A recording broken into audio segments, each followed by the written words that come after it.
The following is the story of the goat ape Caesar from the trilogy Planet of the Apes, second movie, Dawn of the Planet of the Apes. Let's dive in. After the events of the first film, Douglas became the first known carrier of the ALZ-113 virus, spreading the infection from France to Europe and eventually worldwide. Governments traced its origin to San Francisco and tried to find a cure, but to no avail, leading to the martial law declarations, civil unrest, power outrages, and millions of deaths globally. The virus eventually led to the downfall of human society and caused a worldwide economic collapse. 10 years later, Caesar leads the apes on a deer hunting expedition, during which his teenage son, Blue Eyes, gets attacked by a grizzly bear, but is saved by Caesar and Koba, who shoves a spear to the back of the bear's head, killing it. Afterwards, Caesar is summoned to his home in the apes' village. We can see some characters from the ape sanctuary in the first film, recap link in the description by the way, notably Rocket and Morris, who is teaching the alphabet to the younger apes. Caesar's wife has given birth to a newborn son, but is very sick. Blue Eyes and Ash, Rocket's son, are walking in the woods when they come across a human named Carver, who, in a state of panic, shoots and injures Ash. Upon hearing the gunshot, the rest of the group get to the scene. So does Caesar and the other apes. The leader of the human group, Malcolm, says he doesn't want any trouble and orders everyone to put their guns down, after which Caesar shouts,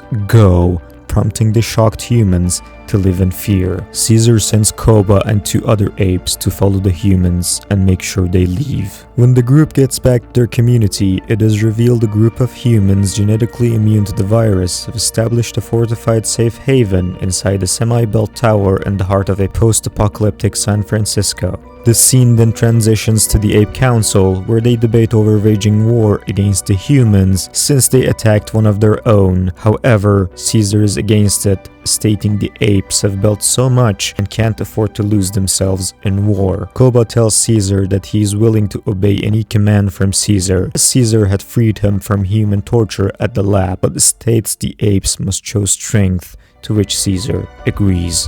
The following day, Caesar leads the ape army to the tower in anticipation of a face-to-face confrontation with the humans and to show their strength in number. Much to everyone's surprise, Caesar speaks, shouting, "Apes do not want war, but will fight if they must." Caesar then orders the humans to stay in their own territory while the apes stay in their own. He personally orders Malcolm to never enter the ape territory again. He then leaves with his army. With their shelter running out of power in a few weeks, Malcolm convinces the human camp's leader, Dreyfus, to give him 3 days to reconcile with the apes to gain access to a hydroelectric dam in their territory, which could provide long-term power to the city. Dreyfus reluctantly agrees, but says he will arm all the survivors, and if Malcolm doesn't return in 3 days, he will kill every single ape. Malcolm and his group then head to the ape territory. He tells them he's going in alone, and if he's not back in 2 hours, they must leave and go back to the sanctuary. Malcolm then heads into the ape village, where he is spotted by gorillas. They take him to Caesar. After explaining why they need the dam and that he is not a threat, Caesar sees this as a possible peace between the races. He allows Malcolm to work on the dam's generator under the condition that humans must give up their weapons and work unarmed. Distrustful of humans, Koba infiltrates the human territory and finds their armory. Realizing there is enough ammo to kill all the apes, he decides to warn Caesar. Back at the ape territory, humans are working on the dam and they start to bond with the apes. But as Caesar's little son goes through Carver's stuff, he finds a gun. Carver immediately takes the gun and points it at Caesar's son, only to be stopped by the goat ape himself. Furious that humans hid guns from them, he orders them to leave. Just then, he is summoned to the village to attend to his sick wife. Malcolm and Ellie follow him to his house to beg for forgiveness, where they end up helping Caesar's wife with antibiotics. After which Caesar lets them stay for 1 more day, saying the apes will help them to get the job done faster, but Carver has to be tied up. Humans agree to the conditions. When Koba returns to warn Caesar, he sees the apes are working with the humans. He confronts Caesar and makes fun of his love for humans, claiming that he cares for them more than his own family. In a fit of rage, Caesar beats Koba's ass up, but then pardons him, citing his rule that apes do not kill apes. Despite being forgiven, Koba secretly plans to overthrow Caesar. He goes to the human armory, pretending to be dumb. He gets close to the guards, clutches a gun, and kills them both. In the next scene, power is eventually restored, with the team delighted.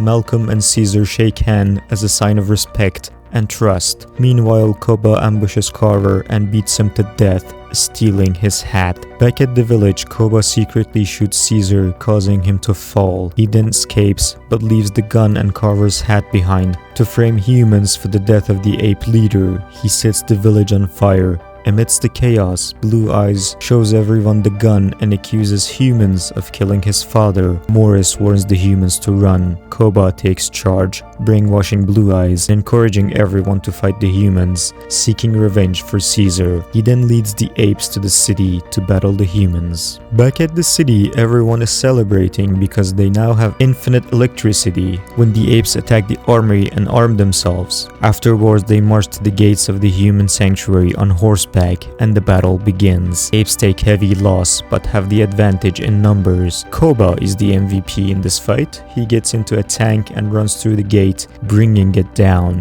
The apes infiltrate the sanctuary and massacre the humans. Back at the village, Caesar has survived the attempted assassination but is badly injured. Malcolm's family save him. Koba and his apes are hunting down the remaining humans at the sanctuary. They capture an unarmed couple. Koba orders Ash to kill them. Ash refuses, claiming Caesar would not have approved of it. This infuriates Koba, who then drags Ash up the stairs and tosses him off, killing the poor guy. Caesar takes Malcolm and his family to his old house from the first movie, link of the recap in the description by the way, to use it as a hideout. They must perform a surgery on Caesar and take the bullet out, but don't have the tools. Malcolm goes to the sanctuary to bring it, saying they must save Caesar as he is the only one who can stop this madness. He infiltrates the now sacked sanctuary, finds the medical kit, and also confronts Blue Eyes, telling him his father is still alive, and brings him back to Caesar, where he tells his son that Koba shot him,